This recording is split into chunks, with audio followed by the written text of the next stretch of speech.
현대자동차 울산 공장에서 벌어지는 일은 현대자동차만의 문제가 아닙니다. 최근 몇 년 동안 높은 연봉과 강한 단체 행동을 믿고 압박을 이어가던 노조가 이제는 로봇에게 자리를 내줄 준비를 회사 손으로 대신해주고 있는 아이러니한 상황이죠. 공장에서 벌어지는 이 장면은 제조업 노동자뿐 아니라 반복적이고 규칙화된 일을 하는 모든 사람에게 사실상 같은 메시지를 던집니다. 나도 언젠가 저렇게 한순간에 교체될 수 있겠다. 지금 화면 뒤에서 조용히 움직이는 것은 로봇 팔과 휴머노이드가 아니라 우리 일자리의 유통기한입니다. 오늘 이야기는 현대차 노조 사례를 통해 왜 이런 일이 벌어지고 있는지, 그리고 이 흐름 속에서 어떤 선택을 해야 살아남을 수 있는지를 차근차근 짚어볼 겁니다. 현대자동차 노조 알죠? 한국에서 가장 강력한 노조 중 하나입니다. 요즘 또 파업을 시작했습니다. 매년 반복되는 일입니다. 더 높은 임금, 정년 연장, 성과급, 항상 같은 요구입니다. 그런데 여기서 끔찍한 진실이 있습니다. 파업할 때마다 노조는 실은 자신의 일자리를 빨리 없애는 중입니다. 회사가 파업 기간에 로봇을 깔아놓거든요. 당신이 현대차 생산직 노동자라고 합시다. 연봉 1억 원, 거기에 복리후생, 통근비, 자녀 학자금. 회사가 당신을 고용하는 데 드는 비용은 연간 1억 5천만 원입니다. 그리고 매년 올라갑니다. 임금 협상이 있으니까요. 당신을 대체할 로봇 한 대 8천만 원에서 1억 원입니다. 여기까지만 봐도 비슷해 보이죠? 하지만 그 다음부터가 문제입니다. 정년이 되면 막대한 퇴직금을 받습니다. 로봇은 10년을 써서 연간 1,000만 원 수준의 비용만 들어갑니다. 고장나면 수리합니다. 퇴직금? 없습니다. 정우선 의장이 계산기를 두드렸을 때 뭐가 나왔을까요? 인간 10년 고용하는 비용이 로봇을 30년 운영하는 비용이랑 비슷하네? 그 순간이 당신의 미래가 결정되는 순간입니다.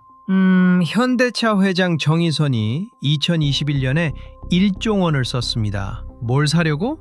춤추는 로봇입니다. 보스턴 다이내믹스라는 회사, 당시 세상의 평가는 비웃음이었어요. 미쳤다.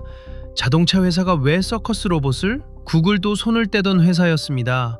소프트뱅크도 팔려고 하던 회사였어요. 매년 3천억 원씩 손실을 내던 회사였습니다. 그런데 정의선은 알고 있었습니다. 지금은 춤추는 로봇이지만 얼마 뒤면 이 로봇들이 세상의 모든 공장을 차지할 거다. 그 로봇을 만드는 회사가 세계를 지배할 거다. 그 회사가 상장되는 순간 어마어마한 부가 생길 거다. 그래서 개인 재산 2,400억을 털어서 지분 20%를 샀습니다. 왜 회사 돈이 아니라 개인 돈을? 왜냐하면 나중에 이익이 엄청나기 때문입니다. 보스턴 다이내믹스의 기업 가치가 30조 원이 되면 회장의 20% 지분은 6조 원이 됩니다. 투자 원금 2,400억이 6조 원으로 변신합니다. 몇 배일까요? 25배입니다. 6조 원이면 뭘 할 수 있을까요? 현대차 그룹의 가장 큰 숙제를 해결할 수 있습니다. 바로 경영권입니다. 현대모비스, 현대차, 기아가 서로를 들었다 놨다 하며 소수 지분으로 전체를 컨트롤하는 고리가 있어요. 이걸 끊고 싶었던 회장입니다. 경영권을 확실히 하고 싶었거든요. 그런데 그러려면 5조에서 7조 사이에 어마어마한 돈이 필요했습니다. 보스턴 다이내믹스가 상장돼서 가치가 6조 원이 되면 모든 문제가 해결됩니다. 상속세를 내고도 남는 돈으로 경영권을 완성할 수 있거든요. 그러니까 지금 정의선이 해야 할 일은 명확합니다. 현대차 공장에 로봇을 최대한 많이 깔아넣기. 그러면 보스턴 다이내믹스의 매출이 올라간다. 매출이 올라가면 기업 가치가 올라간다. 기업 가치가 올라가면 자신의 지분 가치가 올라간다. 이것이 회장의 게임판입니다. 당신이 모르는 사이 변화가 벌어지고 있습니다. 미국 조지아주에 새 공장이 있습니다. 메타플랜트. 2024년 10월부터 돌아갑니다. 이곳은 사람을 위해 지어진 공장이 아닙니다. 로봇을 위해 지어진 공장입니다. 울산 공장이 파업할 때를 생각해 봅시다. 일주일간 라인이 멈춰요. 회사는 수천억 원을 잃습니다. 그런데 조지아는 아무것도 안 변합니다. 로봇들이 계속 일하거든요. 파업이 10일 계속된다면 조지아의 로봇들은 점점 더 효율적이 됩니다. 기술이 누적되니까요. 울산이 10일 멈춘 것이 조지아에선 10일을 더 앞서가는 거예요. 싱가포르는 어떨까요? 현대차의 글로벌 혁신센터가 있습니다. 이곳은 미래를 실험하는 장소입니다. 용접을 손으로 하던 시대는 끝났어요. 사람이 감독을 하던 시대도 끝났습니다. 이제는 인공지능이 제어하는 로봇이 0.01mm 오차내로 모든 작업을 합니다. 그리고 가장 끔찍한 건 울산입니다. 노조가 파업으로 라인을 비는 순간 회사는 뭘 깔아 넣을까요? 로봇 친화적인 설비입니다. 당신들이 자리를 비운 그 순간이 당신의 자리를 영구히 없애는 순간이 되는 거예요. 법이 만든 아이러니, 한국은 노동법을 강화했습니다. 노란 봉투법입니다. 좋은 취지였어요. 약자인 노동자를 보호해야 한다고요.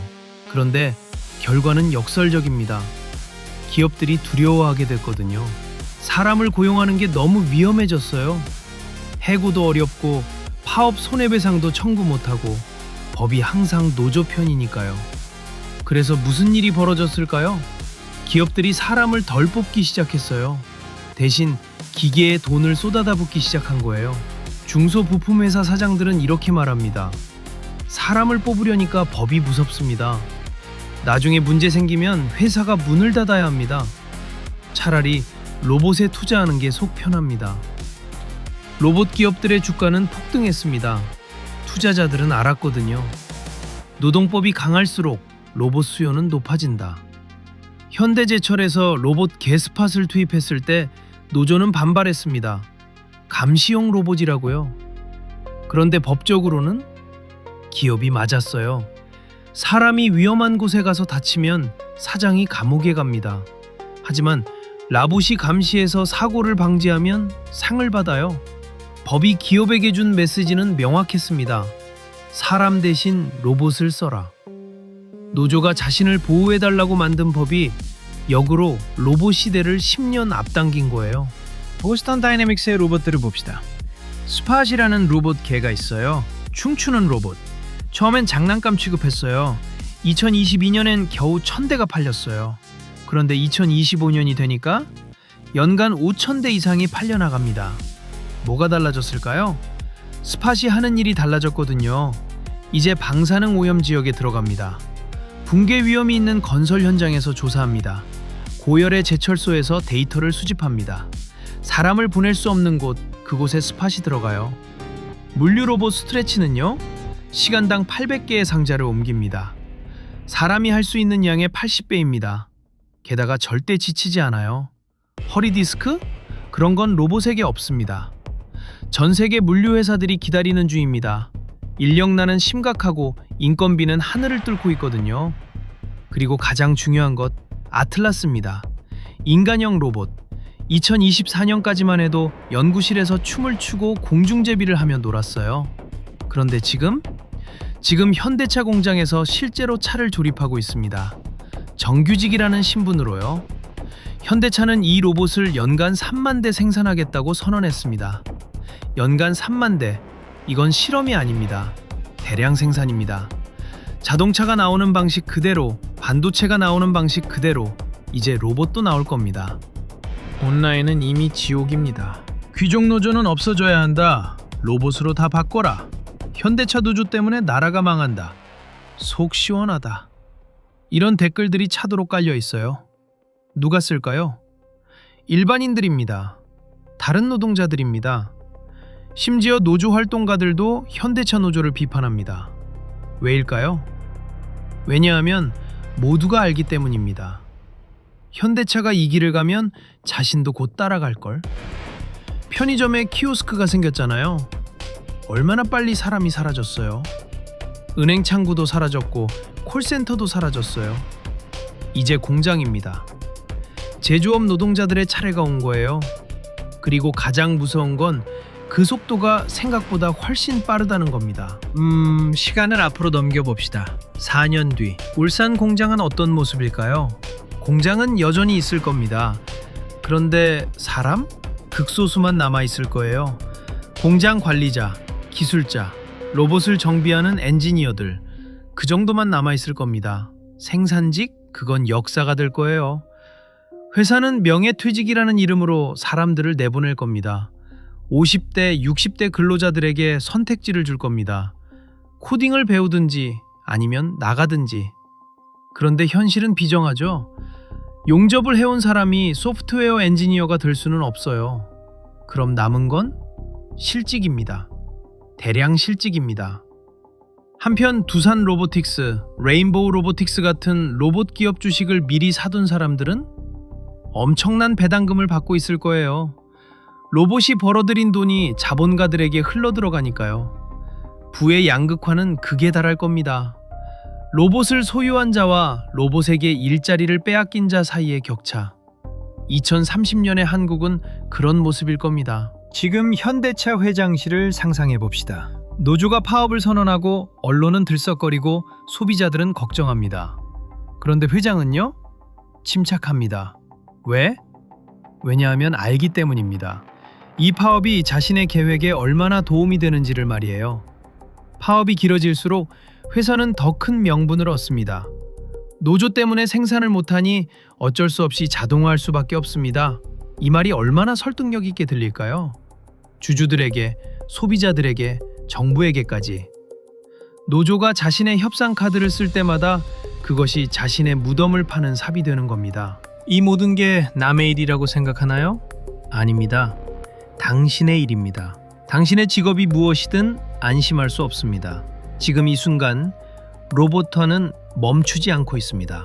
첫 번째, 냉정하게 물어보세요. 내일이 로봇으로 대체될 수 있는가? 두 번째, 자본을 가지세요. 노동소득만으로는 안 돼요. 로봇 산업에 투자하세요. 기술주를 사세요. 자동화 기업들에 투자하세요. 로봇이 번 돈의 일부를 자신이 가져야 합니다. 세 번째, 로봇이 절대 못할 일을 개발하세요. 창의성, 공감 능력, 인간의 감정, 그곳에 집중하세요. 네 번째, 흐름을 읽으세요. 노조를 욕하거나 기업을 비난한다고 해서 아무것도 바뀌지 않습니다. 현대자동차 노조 여러분, 당신들이 파업할 때마다 당신들의 일자리는 빨리 사라집니다. 당신들이 임금을 올려달라고 할 때마다 회사는 로봇 한 대를 더 깔아 넣습니다. 당신들의 강력한 투쟁이 역으로 당신들의 목을 조르고 있습니다. 그 사실을 모르는 건 당신들 뿐입니다. 현대차 회장 정의선은 지금 무엇을 하고 있을까요? 침착합니다. 당신의 파업이 자신의 계획을 정확히 진행시키니까요. 로봇 도입은 순조롭고 보스턴 다이내믹스의 기업 가치는 올라가고 상장 준비도 진행 중입니다. 그리고 공장의 어느 한 구석에서는 아틀라스 로봇이 지친 줄을 모르고 일합니다. 당신의 미래가 여기서 결정되고 있습니다. 세상은 빠르게 변합니다. 당신이 생각하는 것보다 훨씬 빠릅니다. 오늘 이 영상이 당신의 선택을 바꾸는데 도움이 되길 바랍니다. 댓글로 당신의 생각을 나눠주세요. 구독과 좋아요가 더 좋은 콘텐츠를 만듭니다.